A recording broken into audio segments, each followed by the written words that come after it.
Lo que nos proponemos en esta ponencia es preguntarnos acerca de si los movimientos sociales se están adaptando mejor o entendiendo mejor la relevancia de las redes sociales. Y aquí la palabra relevancia, el concepto de relevancia es importante, como ahora veremos. Y si al hacerlo, los movimientos sociales, que son acto, protesta, evento, acontecimiento, al hacerlo así, estos movimientos sociales, al hacerlo como comunicación, a su vez, esa comunicación influye en la propia constitución comunicativa de su propia organización. Porque si es así, esa influencia dependerá muy mucho de cómo las redes sociales, es decir, que son aplicaciones informáticas, tienen también organizada la relación. Porque una aplicación informática es una propuesta de organización del mundo, de relación entre los elementos que en ella acontecen. Para eso vamos a hablar de tres cosas muy rápidamente: de lenguaje, de lógica y de imagen analfabetizada.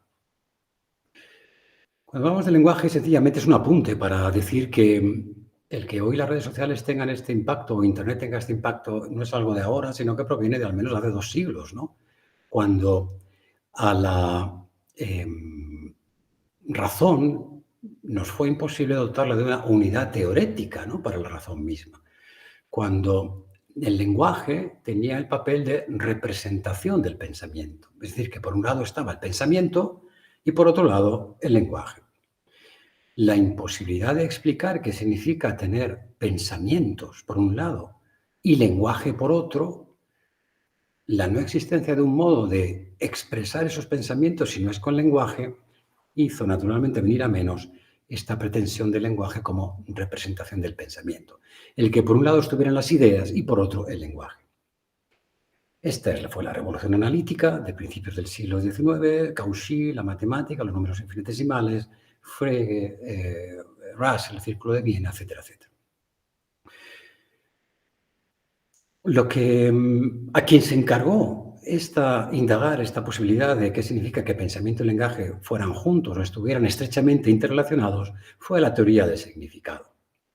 Es decir, ¿qué significa que cuando hablamos, en el lenguaje que hablamos, tenga lugar la noción de pensamiento expresado? Esto naturalmente hace que la teoría del significado se le exige al mismo tiempo que una filosofía del lenguaje, una filosofía del pensamiento. ¿Esto es relevante para nosotros? Sí, porque la cuestión es que esta teoría del significado hace a su vez que el lenguaje sea quien o produce o nos explica por qué el lenguaje toma la explicación del mundo. Y no solo del mundo, sino de la ciencia, del conocimiento y del propio lenguaje. Al punto que la ciencia es justamente esto, el modo en el que aplicamos signos a una sensación dada a través de nuestra experiencia. Cómo activamos un sistema de pensamiento-signo, signo-pensamiento, lenguaje-pensamiento, pensamiento-lenguaje, para obtener una constante estable de aquello que hemos percibido en la experiencia. Aquí nos surge una cuestión, y es que esto implica, a su vez, esta no distinción de lenguaje y pensamiento, implica la fisicidad del lenguaje, que sale hasta de la misma garganta, ¿no? Más físico imposible. Y nos invita a imaginar o nos hace concebir el lenguaje como la facticidad, como la expresividad también de lo empírico, del mundo de la experiencia. En este punto, nosotros podemos imaginar esta facticidad si decimos mesa, por ejemplo. Pero si decimos bonita mesa, ya no está tan claro lo que decimos cuando usamos la palabra bonita. La mesa la tocamos, pero ¿qué tocamos cuando decimos bonita? Este bonita es no más que un ejemplo para decir qué tocamos cuando usamos la palabra real, verdad, igualdad, libertad, instituciones, poder. ¿Qué es lo que tocamos cuando tocamos esas palabras, cuando usamos esas palabras? Porque no está nada claro la experiencia empírica de esas palabras, ¿no? La de la mesa sí, que la puedo tocar, y la de la silla. Pero cuando digo bonita mesa, ese bonita, ¿qué es lo que toco? Aquí es donde, naturalmente, nos remitimos al uso. La invitación de Austin, de Wittgenstein, es toca el uso. Y en el uso está la dimensión empírica, la dimensión de en haciendo, como decía Austin, porque el lenguaje está para hacer, no para decir, en haciendo, en el uso, de la dimensión evaluativa en la cual colocas esas palabras que no puedes al principio tocar, ¿no? Digamos que son palabras que nos sitúan en una dimensión distinta, evaluativa, normativa, acerca de lo que decimos. ¿Por qué es importante esto para lo que estamos diciendo de los movimientos sociales y las redes sociales? Pues porque el hecho de que el pensamiento y el lenguaje se convirtieran en el acto de expresar algo, de hacer algo, de decir algo, y los movimientos sociales teniendo prácticamente esta característica del hacer, la del actuar, la del producir ese evento, están ya plenamente inmersos en esta lógica de pensamiento y lenguaje, en ese acto, ¿no? En esa actuación. Esta organización de los elementos que se nos dan en la experiencia, normalmente le llamamos lógica. La lógica organiza esa relación entre elementos, ¿no? Y hay muchas lógicas. Aquí podemos citar ahora tres, como las tres gracias, ¿no?, de Rubens. La lógica del conocimiento, P conoce Q, P y Q son elementos, sencillamente, que percibimos o que no percibimos, mediados o no mediados. P cree Q, la lógica de la creencia racional o de las lógicas no monotónicas, y P informa Q, la lógica informacional o de lo que aquí vamos a llamar cognitiva. Conocer, creer e informar. Vamos a poner esta lógica de la información en primer lugar. Vamos a decir que informar es distinto que conocer. Por ejemplo, una biblioteca es un sistema de información. Organiza un sistema de información sin conocer necesariamente lo que cada libro, lo que cada documento dice. Ese sistema de información, que ya es un sistema de organización de las relaciones de los elementos, indica que conocimiento es cuando un documento de ese sistema produce cambios en otro documento. Ese cambio es el que le llama conocimiento. Cuando tenemos un artículo que provoca muchas citaciones en 5 o 6 mil artículos, estamos entendiendo que esos cambios indican que hay un conocimiento valioso. No es que el conocimiento esté en el libro, sino el cambio nos indica el conocimiento. Imaginemos las redes sociales en esta lógica, solo que en vez de libros y documentos, personas.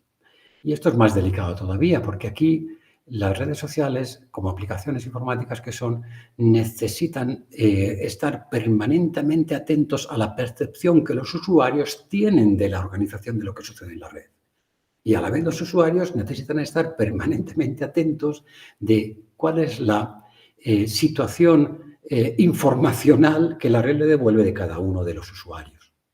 Esto, la red lo entiende como relevancia. Igual que la biblioteca decía, aquí hay un documento muy citado, la red dice, aquí hay una IP muy dirigida, a la que se dirige mucha información, de la que sale mucha información. Genera o indica que hay un topic ahí, ¿no? La cuestión es que aquí, en estas redes, que son información, tenemos que introducir un concepto que es el concepto de ostensividad u ostensivo. Nosotros como seres humanos tenemos una experiencia directa, ostensiva del mundo, ¿no? Y forma parte de nuestro sistema del mundo, nuestro sistema de información del mundo. Y es previa a cualquier conocimiento, a cualquier método deductivo o inductivo del conocer.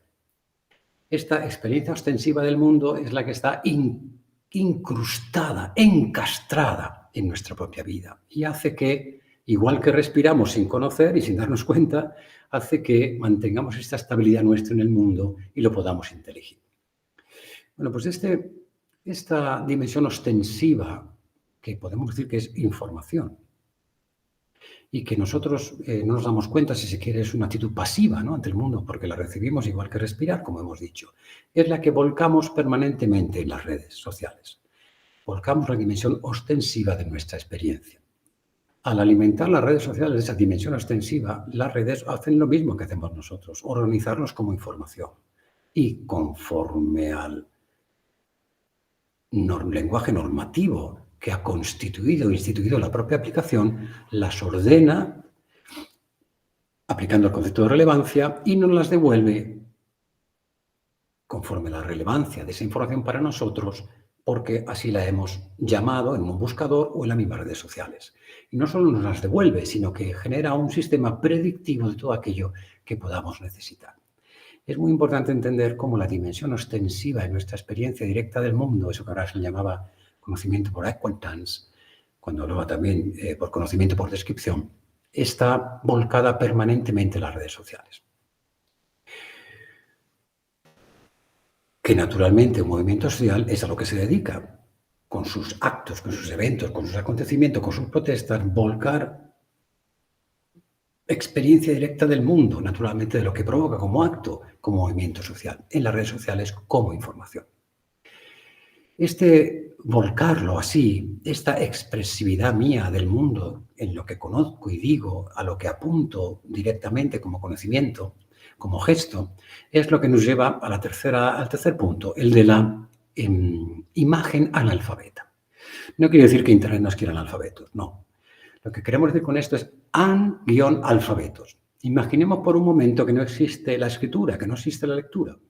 Imaginemos que estamos en ese mundo que se perdió, que es el mundo de la oralidad, ¿no? El de los juglares y el de los cánticos que se decían, se escuchaban y se perdían porque nadie los recopilaba. Ese mundo de la oralidad y la gestualidad. Pensemos que el gesto es un enunciado del cuerpo. La oralidad es un sonido. Internet lo que nos dice es que entiéndeme como si yo fuera una oralidad digital, donde ahora sí, toda esa oralidad, toda esa gestualidad no se va a perder, se va a quedar almacenada. Esta oralidad digital de el gesto, la oralidad que es multimodal, como la lógica de la información multimodal, sonidos, gestos, llantos, gritos, lo que sea, colores, música, lo que sea que percibamos. Esta oralidad digital genera un régimen de la expresividad. Es un régimen de la expresividad que crea comunidades imaginarias. Nos comunicamos con alguien a 1000 kilómetros de distancia. Y de ese alguien recibimos también información. Este régimen de la expresividad también se mide por su relevancia. También la red social entiende la relevancia, en este caso entendida como intensidad del intercambio de información. Esta oralidad digital que conforma un régimen de expresividad, que es un régimen que fundamentalmente es pático, porque es completamente expresivo, es, por ejemplo, lo que ahora que lo vivimos por primera vez nos asusta un poco de esto que es, esta polarización del mundo que es, ¿no? Este régimen de expresividad que cuando yo lo tenía en mi entorno de conocimiento directo, ostensivo, lo tenía bajo control, pero ahora estoy recibiendo el de todo el mundo, ¿no? Y esto, claro, nos preocupa porque es la primera vez que los vivimos. Este régimen de la expresividad y entendiendo así a Internet como la oralidad digital, donde toda mi expresividad, todo mi conocimiento directo, extensivo del mundo como información es volcado, es lo que de nuevo los movimientos sociales asimilan mucho mejor. De modo que, sea porque entienden que el lenguaje, pensamiento y acto, sea porque la lógica de la información dice que vuélcame toda la dimensión ostensiva del acto, del evento, del acontecimiento que provocas como movimiento social, y sea porque toda esa expresividad ya no se pierde, sino que queda almacenada en esa oralidad digital que es Internet, hace que pensemos que los movimientos sociales se adaptan y entienden mucho mejor lo que las redes sociales les ofrecen. Lo que hemos llamado también en esta ponencia las políticas del evento, que ahora se crean, se permanecen y están en la corriente principal de lo que significa que el mundo se nos dé como comunicación.